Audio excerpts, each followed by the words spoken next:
Praise the lord. ఈరోజు మనం దేవుని యొక్క వాక్యంలో చెడ్డవారిని చూచి అసూయపడకము, చెడ్డవారిని చూచి నీవు వ్యసన పడకము, దుష్కార్యములు చేయు వారిని చూసి మత్సరపడకము. ఈ మాటలు కీర్తనలు 37:1 చూడగలము.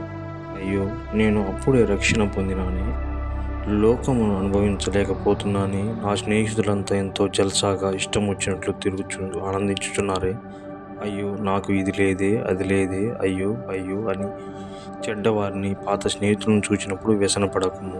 దుర్మార్గులను చూచి నీవు వ్యసనపడకము, వారి సహవాసము కోరకము. ఈ మాటలు సామెతలు 24:1 చూడగలము. దుష్కార్యములు చేయి వారిని చూసినప్పుడు నేను వారిలాగా మోసపు డబ్బు సంపాదించలేకపోవచ్చునని, అబద్ధము తప్పించుకోలేకపోవచ్చునని అని వ్యసనపడకము. నవనాగరికముగా విలువైన దుస్తులు ధరించుకోలేకపోవచ్చునని, ఈ లోక ఆడంబరను అనుభవించలేకపోవచ్చునని అని ఇతరులను చూచి అసూయపడకము.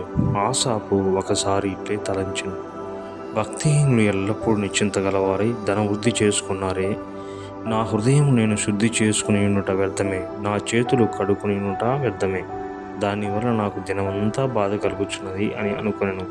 కీర్తనలు 73:12 మనం చూడగలము. కానీ ఆయన దేవుని సన్నిధిలోనికి వెళ్ళి ప్రార్థించినప్పుడు ఇట్లు గ్రహించుకొనెను, అయినను దీన్ని తెలుసుకున్న వలన నేను దేవుని పరిశుద్ధ స్థలంలోనికి వెళ్ళి వారి అంతమును గూర్చి ధ్యానించినప్పుడు భక్తిహీనులు గడ్డి వలె చిగుర్చుదురు, చెడు పనులు చేయి వారందరూ పుష్పించుదురు, కానీ వారు త్వరలో ఎండిపోదురు అని తెలుసుకొనెను.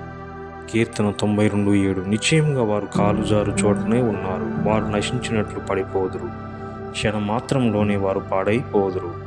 అప్పుడు ఆ భక్తుడు తనకున్న గొప్ప రక్షణ కొరకై స్తుతించుచు ఇట్లనెను, ప్రభువా, నేను ఎల్లప్పుడూ నీ యొద్ద ఉన్నాను, నా కుడి చేయి నీవు పట్టుకొని ఉన్నావు, నీ ఆలోచన చేత నన్ను నడిపించదవు, తరువాత మహిమలో నీవు నన్ను చేర్చుకుందువు.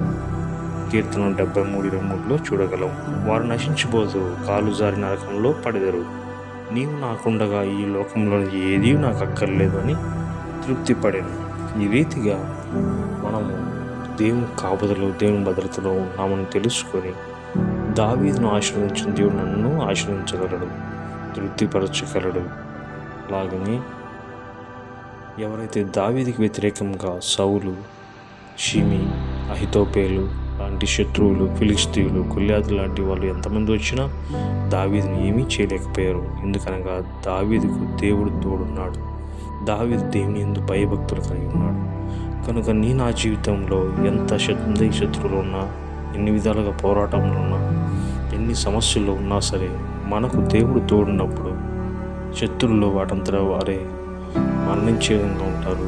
భక్తిహీనులు చూడగా లేకుండా అయిపోతారు. కానీ మనల్ని ఆశీర్వదించే దేవుడు మనకున్నాడు, నిత్యం మనల్ని ఉన్నత స్థానంలో కూర్చుండబెట్టే దేవుడు మనకున్నాడు, మరణించిన తర్వాత పరలోక రాజ్యంలో చేర్చే దేవుడు మనకున్నాడు. కనుక ఈ మాటలు వింటున్నప్పుడు సోదరుడు, నీవు భక్తిహీనుల జోలికి వెళ్ళక, వారి మార్గం నడుచుకొనక, దేవుని మార్గంలో నడవాలని, దేవునితో సమాధానం కలిగి ఉండాలని, దేవునితో సహవాసం కలిగి ఉండాలని దేవుడు ఈ మాట ద్వారా తెలియజేస్తున్నాడు. Praise lord. ఆమేన్.